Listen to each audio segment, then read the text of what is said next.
Hey, how's everybody doing? I'm in the autumn in my luxury world that I am in. Then Hunter is in a TV set. I don't know what's going on. It's our Dancing with the Stars update. We haven't been around for a couple of weeks. We've had some issues that we'd rather not talk about. We're into week 7 of Dancing with the Stars. And today was, or Monday was Halloween's and Villains Night. Hey, Hunter, what a night that was. What a night. It's so good to be on TV with you here on the screen and everything. So you never know what's gonna happen next, but it's a lot of fun. It's been a great season. It's hard to believe it's season 29. Halloween week is always one of the most fun weeks, and they chose villains this week, which makes it really exciting.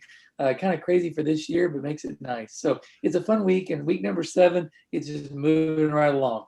We saw things that we normally see, improvements in dancers, but we also saw things that we've been seeing this year that we weren't expecting, like 2 or 3 good weeks and then just a really terrible week for a dancer. Right, exactly. We saw some things that improved, and a few people that we didn't expect.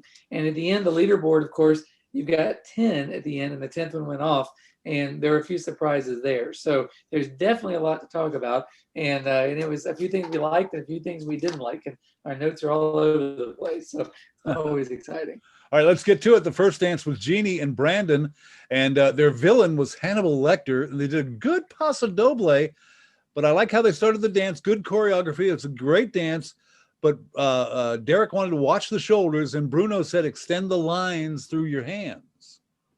Yeah, the shoulders were way too high. So in paso doble, you're trying to, again, you've got the bullfighter and the cape, and you're trying to create a shape through the body without going like this. And so unfortunately, when you go like this, it doesn't look so good. So the shoulders on that one were way too high.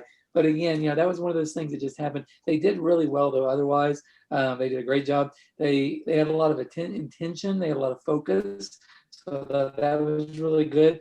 I thought, again, they could work on the hands a little bit, just extending. When you do that, you got to think beyond your hand lines. You got to think beyond your arms. And they didn't do a great job with that. But that's okay. They danced full out on this one. They got a great score, 25 out of 30. It was still a really good dance. Johnny Weir came up second.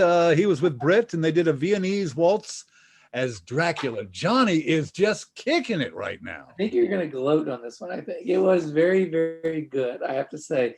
They call it the darkness. They get out there. They did a good job. There were some really great motions on this dance, and they were very, like, what I would call sweeping and just movement oriented for a Viennese waltz, because they had the character of the dance, and they really developed their movement so you could see it really flowing. And I mean, they use the word sweeping, but I think of it as a flowing type of motion, and I thought that was very, very good. They floated through it. They had more interpretation of the dance than we've seen in this season for quite a bit. So 27 out of 30 was very respectable. I think Bruno said he captured the gothic romance feel of Dracula. And I never thought of Dracula as being romance, but then when you look back at it, it looks like it. You remember the original Dracula back in the 70s, the first movie that came out with Frank Langella. Langella, yeah. But there was a very romantic slant to that Dracula, and it was very different than the original scary Bram Stoker, strictly by the book. And then that set a whole tone for a while. So it was nice to see that brought back to the dancing. So that was kind of fun. Then third up was Chriselle and Gleb did a paso doble. I thought it was great storytelling, executed beautifully. And Bruno said they lost fluidity at times. They did. The movements, the simple moves that they did were executed fantastically. But it really called for the simpler movements given this type of a routine. And there were moments where they were off balance, and you could see that as they were dancing, and they were not in balance together on the floor. And that part kind of lost it. It lost the fluidity that you expect from that. And I thought, but overall, it was a very good performance. It was very strong, but they did lose that throughout, and that lowered their score. I think probably they should have had a 27 or 28, but it went down to a 26. My favorite teacher of the whole thing, Val, is in problems today because Monica and them did not do a very good jazz dance with Nurse Ratched from One Flew Over the Cuckoo's Nest. It was good energy, but Bruno says jazz comes from the body, not from the eyes. Translate that for us. Well, jazz, you go back to the cliche of jazz hands, of course on the screen you can't say it. Right, exactly. So your jazz is that, but this dance is hard for this show because you get into jazz or theatrics and it's very hard to judge it because you've got all the other dances that are ballroom dances and you've got an interpretive dance, jazz, and you're trying to compare apples with oranges. So I thought, to be honest, they did a great job. I thought it was missing the intention of the character. It was a really good dance. I really thought they were gonna score it a little better, but you got to give it to the judges because that's a hard one to score. And when you're comparing it with a paso doble and you got jazz, they don't go hand in hand. So no pun intended. So you get a 22 out of that. So we kind of saw where it was headed, unfortunately for Val and his partner. Week 7, season 29, Dancing with the Stars. It was Halloween and villains. And next up, AJ McLean and Cheryl did Psycho Tango to Norman Bates. And AJ actually came out as a woman and changed to a man. Yeah, that was cool. They did some pretty cool stuff through this. I think the Norman Bates thing was really inspired for Halloween. I thought that was really good. It had the feel of it. It had the darkness, the lightness. It was just a good feel. I was writing down some notes on things that the posture needed to be worked on a little bit, to be picky a little bit. If you want to get picky on the dancing of it, footwork was very good, but the balance of the sharpness and the softness or the focus of the dance was not there. So I think those could be worked on.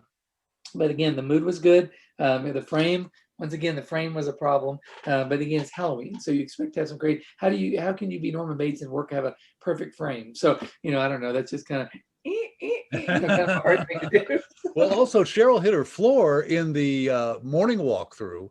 Or Yes. hit her head on the floor. They didn't know if she was actually going to be able to do the dance. No, she's a trooper. She always. That happens more than we know, doesn't it? A lot more than you know. There are injuries almost every week, but again, they don't really show all that because a lot of times they're just minor and people get over them. And dance professionals are used to having things happen, and we just keep going. It's just one of those things you're used to doing. So unless there's a major problem, you guys are the Energizer Bunnies. We are. We just keep going and going and going. I've been called that before. Somehow I don't know why. That was before I stopped caffeine during my hunter caffeinated days. So until I found out I could alter things with Zoom and do some really cool. So we're doing the cool mustache thing here for the. I wasn't going to mention that because my cat could lick that off. By the way. And I don't have a cat. I'm doing the beta thing. So when you turn Zoom off, it's all going to go away. But it's just kind of fun for tonight. It's Halloween week. You got to be a little crazy. We thought we'd just, be on TV. And I've been called square before. So there you go. That worked out pretty well. But I got to get a rim shot for you. My goodness. Next up, Nelly, the guy who I was worried about early in the thing. And part of what we're talking about, you got to improve every week. And he has made this steady improvement every week. They did an Argentine tango to Freddy Krueger with Daniela. That nice open. I liked the way it started. It was just really intense. And Carrie Ann said best dance for Nelly, and Derek said more Argentine tango footwork, but a great job. Yeah, it was really fantastic, especially for week number 7. You could pick on the footwork. You can look at what they were doing with their technique together and really criticize a little bit. But, it's not so much fun. It's Halloween week. So it was very good, I thought, for that, too. And Nelly is rising through the ranks, as we talked about. And the final leaderboard is in number 3 right now. So really, 2 kind of a tie there. But it's really kind of neat to see the progress of that. So 27 out of 30, it was a great score. Justina and Sasha did a tango to Carrie, which was scary to begin with.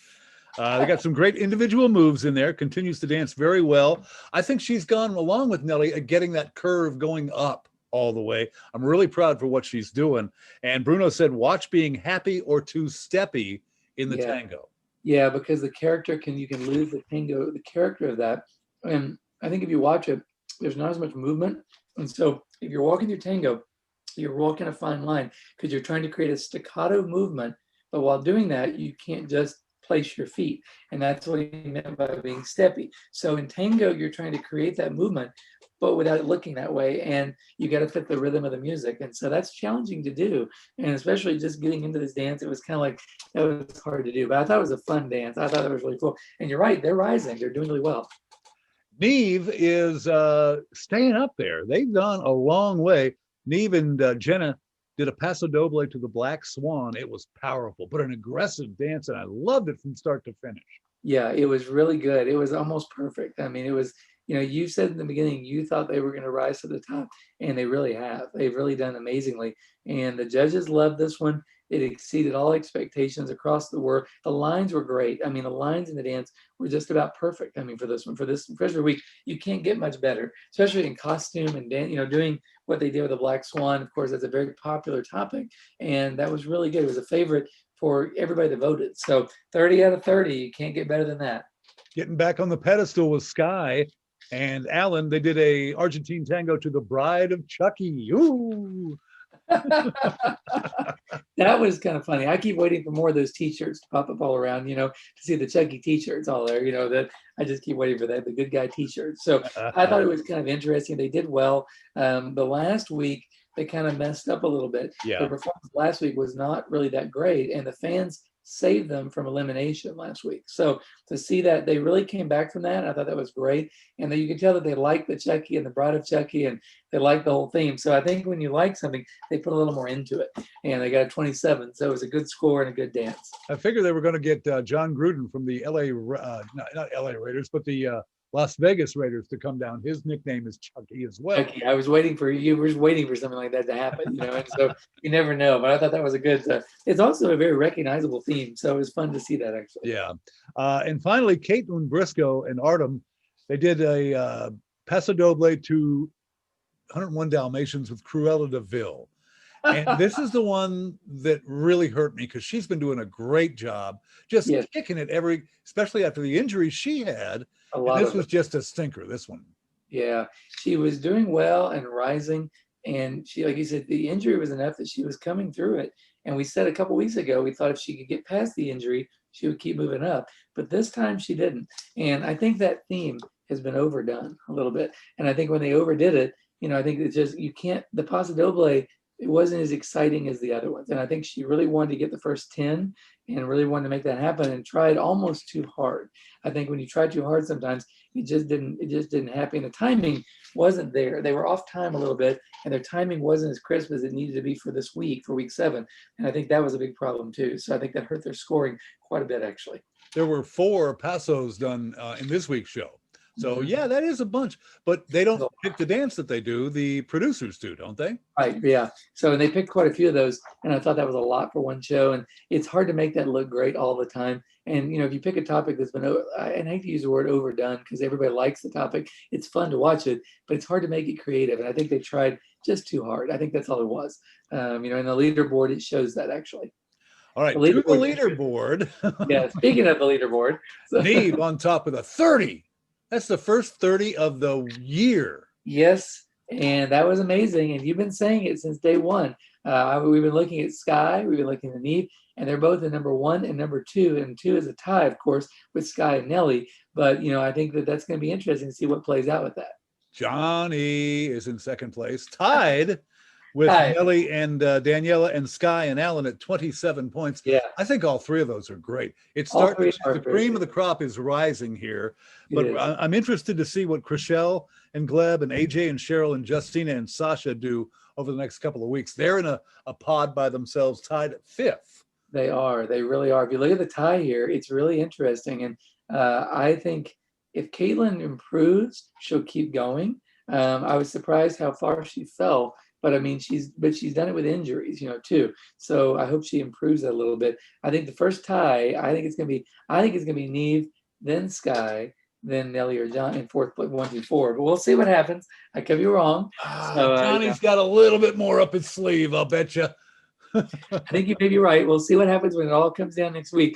Week number 8 is when you start to separate out. And there's going to be also next week, it's going to be very interesting because there's going to be a double elimination next week. So you're going to see a double elimination on week number 8, and that could cause a stir. And they're doing 2 dances as well? 2 dances, double dances, and double elimination. And it's going to cause some of these ties to fade away, I think. Yeah, so, especially the people that get tired after a long dance. Yeah. And that's a lot to keep your energy up through the audience or, through the virtual audience and to the judges. That's a lot to do. So that's going to be next week is going to be the tiebreakers, what's going to happen. Okay, let's talk a little bit about the crowd. There's no crowd there except for the dancers and the producers and the host and the judges. Correct. How do you get up for a dance like that? I mean, in different places when you're doing competition, you get applause and things sound great, but you're not hearing that sound in the ballroom. You're hearing 6 people go, yay. No, and you've got to really work hard to keep your energy up when there's nobody there. And like the other pros and the people in the audience, they're applauding, they're keeping it going, and they're cheering each other on a lot, which is really good. You get a lot of support from your peers in that case, because that's what you have. And I think that's where you also see the true performers, because if they're a performer, they're used to adapting. It's kind of like all of us. We used to be strictly on the radio, and now we're doing it visually and verbally, and we've adapted it. But that's where Zoom can have some fun. So, you adapt to whatever you have. And as a performer, that's where you are. So, it's you got to be safe. We got our team Kentucky here. You got to be safe. You got to have fun, and you got to enjoy it. And they're going through that too. So I think that it is a challenge for those performers to keep that energy up. Now, something else I noticed, this is way off topic. Yesterday, I was watching The Price is Right. Yeah. On prime time. Uh-huh. No crowd. Okay. Yeah. They just bring the people up, the contestants up, go through their thing, but they had the applause. It was just like they did the situation comedies back in the old days with the laugh track. The laugh track. And the laugh track is coming back, already has. I'm not a big fan. I like a live audience. I like when you can hear the true reactions and the things like that. I think that makes it very rewarding for when you're on the show. And we've been on shows, and it's like, when you can see an audience out there and you hear the laughter, it makes you perform better. So yeah, but I think we're going to see this for a little while. I think because of all the risks and all that, I think we're going to see the laugh track has returned. But it just reminds me of the TV shows back in the day, and and the performers then did it really well. So you learn to adapt. Yep. Week 8 coming up next week, and it is double elimination in 2 dances. Now, Hunter, if somebody wants to learn how to dance, how can they do that?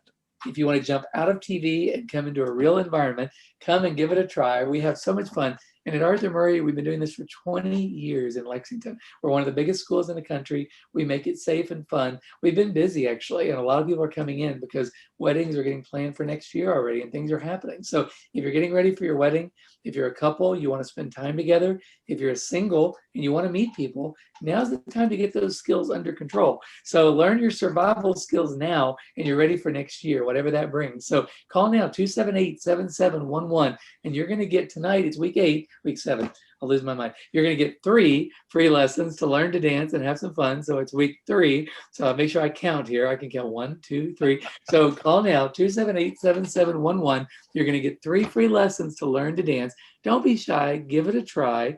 And if you want to go to dancingiseasy.com, that's fine too, and learn to dance. But don't be shy. Give it a try. Why not learn now and be ready for 2021 and enjoy? We've been saying that for a long time, and a lot of people are on the fence. Someone called in last time you and I were on the air, and they said, we've been thinking about this forever. We were nervous. We were scared. We saw you and Skip laughing online on doing this. And we thought, if you guys can look silly and have fun, we can learn to dance. And I said, that's great. They came in, they had a great time. So I got a college degree in looking silly.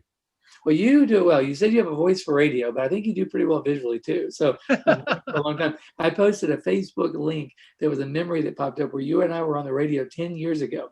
So we've been doing this for a long time, and we're working with Dancing with the Stars since it's 29 seasons. So it's a long time, and we love doing it, and we love connecting to you, the audience. And thank you to all those people that are watching, commenting, and are still sticking with us. So that's kind of fun. I will take off the mustache when we get off here, but I just thought, why not try something fun?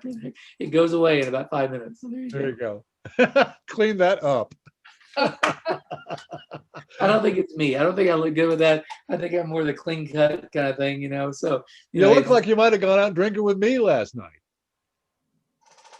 No, that's why I say that. Considering I don't do a caffeine, I don't drink, there's all those fun things. So I'm just kind of crazy naturally. So maybe that's a good thing. I don't know how to take that, what that is, but I enjoy being on the air with you. And it's fun. And if you're thinking about dancing, call Arthur Murray now and get started. Why not? And enjoy your life a little more. 278-7711. We will see you next week. We promise. We promise we'll be on there. Week number 8. Let's rock and roll and have some fun and do those tiebreakers next week. It's going to be exciting.